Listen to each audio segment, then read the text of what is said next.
Hello friends, आज हम लोग सीखने वाले हैं एक्सेल में फ्लैश फिल कैसे इस्तेमाल किया जाता है। फ्लैश फिल एक्सेल का वो एडवांस फीचर है जिसकी मदद से हम लोग कोई भी डेटा का एक पैटर्न देंगे जिसको समझ के एक्सेल बाकी के डेटा के ऊपर उसको अप्लाई करता है। एग्जाम्पल के हिसाब से यहाँ पे देख सकते हैं हम लोग फर्स्ट नेम और लास्ट नेम दोनों को अलग दो कॉलम में लिखे हैं। अब हम चाहते हैं कि इन दोनों को प्रॉपर तरीके से फुल नेम बाजू वाले सेल में हम लोग लेके आए। और ऐसे ही मान लेते हैं कि यहाँ पे सिर्फ 5 या 6 नेम नहीं, 10 नहीं, 500 1000 हो सकते हैं। तो उन सब के लिए हम लोग एक बार में वो डेटा को फुल नेम में कन्वर्ट कर पाए। तो इसके करने के लिए और भी तरीके हैं एक्सेल में जिसके थ्रू ये कर सकते हैं, लेकिन फ्लैश फिल उन सब से काफी फास्ट है। और इसके भी कुछ ड्रॉबैक्स हैं जो अभी हम लोग डिस्कस नहीं करेंगे। हम लोग वो सब चीज जब सीखेंगे बाकी की चीजें फॉर्मूला के थ्रू, तब इसके बारे में और डिटेल में जानेंगे। तो अभी फिलहाल के लिए हम लोग यहाँ पे फुल नेम लिखते हैं। लिखने के बाद हम लोग फ्लैश फिल को अप्लाई करेंगे। कहां से करेंगे? होम, एडिटिंग, उसके अंदर फिल, उसके अंदर फ्लैश फिल, या फिर शॉर्टकट कंट्रोल ई भी दबा सकते हैं। तो हम लोग यहाँ पे फ्लैश फिल क्लिक किए तो आप देख सकते हैं यहाँ पे सबका नेम जो है वो आ गया। जैसे कि हम लोग यहाँ पे नेम लेके आए, वैसे ही इसके साथ हम लोग और कोई कांस्टेंट या स्टैटिक वैल्यू भी लेके आना चाहते हैं, वो भी इसमें ला सकते हैं। फॉर एग्जाम्पल, सभी नाम के आगे अगर हम लोग मिस्टर लिखना चाहते हैं तो उस केस में क्या से होगा?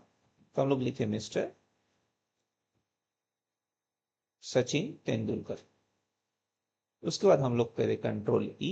तो आप देख सकते हैं कि फर्स्ट सेल में जो मैंने डेटा लिखा है, जिस पैटर्न में लिखा है, उस सेम पैटर्न को वो बाकी सब में कॉपी करके दे रहे। तो यही होता है फ्लैश फिल का बेनिफिट। लेकिन यहाँ पे जो ड्रॉबैक का मैं बात बोल रहा था, तो ड्रॉबैक क्या है? अगर हम लोग यहाँ पे कोई भी नाम को चेंज करेंगे तो ऑटोमेटिकली बाजू वाले सेल में वो चेंज नहीं होगा। जैसे अगर राहुल के बदले मैंने यहाँ पे राजू रखा, तो आप देख सकते हैं कोई चेंजेस नहीं हुआ। इसके लिए हमें क्या करना पड़ेगा? फिर से इसको डिलीट और फिर जाके हमें करना है कंट्रोल ई। तो आप देख सकते हैं फिर ये चेंज हो जाएगा। ओके, अब आते हैं एग्जाम्पल 2 पे। एग्जाम्पल 1 में जैसे हम लोग दोनों फर्स्ट और नाम और लास्ट नेम को हम लोग एक साथ किए, मर्ज किए। अभी इसमें हम लोग क्या करेंगे कि जो डेटा स्ट्रिंग दिया गया जिसमें मॉनिटर और उसका प्राइस दिया हुआ है, मतलब एक काइंड ऑफ प्रोडक्ट और उसका प्राइस दिया हुआ है, तो हम इन दोनों को करना चाहते हैं अलग। तो अलग करने के लिए सेम हम लोग पहले कॉलम में लिखेंगे जो हमें यहाँ पे चाहिए मॉनिटर, और दूसरे कॉलम में हमें चाहिए उसका प्राइस। अब उसके बाद हम लोग उसका शॉर्टकट कंट्रोल ई दबाएंगे तो हमारे पास उसका डिटेल आ जाएगा।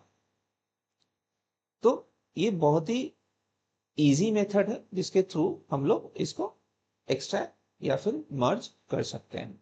लेकिन इसका एक ही ड्रॉबैक आपको याद रखना होगा कि अगर हम लोग फ्लैश फिल अप्लाई करने के बाद फिर मेन डेटा को अगर चेंज करते हैं तो वो उसके ऊपर अप्लाई नहीं होता।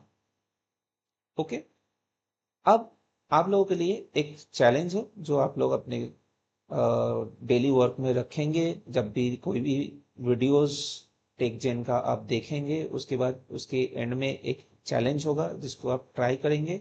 नहीं होगा तो हम लोग इसके नेक्स्ट वीडियो में इस चैलेंजेस के जो सॉल्यूशन है वो आपको प्रोवाइड करेंगे।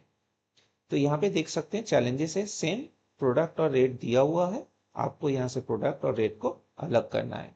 बट ट्विस्ट ये है कि यहाँ पे कुछ प्रोडक्ट का जो नाम पहले है और कुछ प्रोडक्ट का नाम बाद में है। लेकिन आपको फ्लैश फिल का इस्तेमाल करके ही यहाँ पे प्राइस और प्रोडक्ट दोनों को लाना है। ठीक है, तो फ्रेंड्स आज के लिए इतना ही। आई होप आपको ये वीडियो बहुत अच्छा लगा। Thanks for watching our video. Please like and subscribe. Thank you.